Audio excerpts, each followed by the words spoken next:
उत्तम पुरुष first person, बोलने वाले के लिए जैसे मैं, हम, मेरा, हमारा आदि।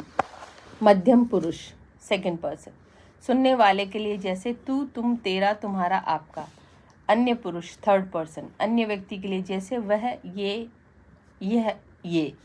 निश्चयवाचक सर्वनाम डेमोन्स्ट्रेटिव प्रोनाउन, जिस सर्वनाम शब्द से किसी निश्चित व्यक्ति या वस्तु की जानकारी मिले, जैसे जिसे उसे निश्चयवाचक सर्वनाम कहते हैं। जैसे वह मेरे पिताजी की कार है, ये मेरे कपड़े हैं। वह और ये निश्चित वस्तु के बारे में बता रहे हैं, अतः ये निश्चयवाचक सर्वनाम है। अनिश्चयवाचक सर्वनाम इनडेफिनिट प्रोनाउन, जिस सर्वनाम शब्द से किसी व्यक्ति या वस्तु की निश्चित जानकारी नहीं मिलती है, उसे अनिश्चयवाचक सर्वनाम कहते हैं। जैसे दरवाजे पर कोई खड़ा है, पानी में कुछ गिर गया है। कोई और कुछ शब्द यदि व्यक्ति या वस्तु की निश्चित जानकारी नहीं दे रहे हैं, अतः ये अनिश्चयवाचक सर्वनाम। संबंधवाचक सर्वनाम रिलेटिव प्रोनाउन, जो सर्वनाम शब्द संज्ञा या सर्वनाम का अन्य संज्ञा या सर्वनाम से संबंध बताते हैं, वे संबंध शब्द संबंधवाचक सर्वनाम कहलाते हैं। जिसने नीली साड़ी पहनी है वे मेरी मम्मी है। जहाँ मंदिर है वहाँ फूलों की दुकान है।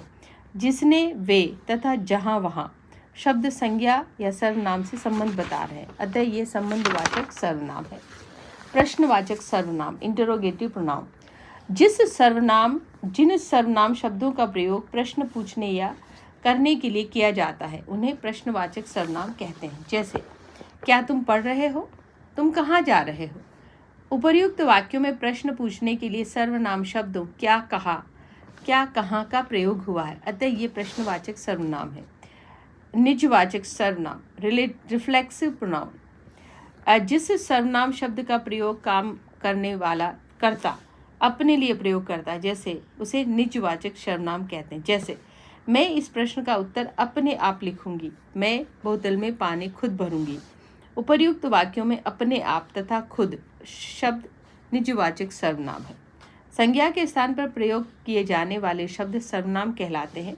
सर्वनाम के 6 भेद होते हैं: पुरुषवाचक सर्वनाम, उत्तम पुरुष, मध्यम पुरुष, अन्य पुरुष। निजवाचक सर्वनाम, अनिश्चयवाचक सर्वनाम, संबंधवाचक सर्वनाम, प्रश्नवाचक सर्वनाम, निजवाचक सर्वनाम।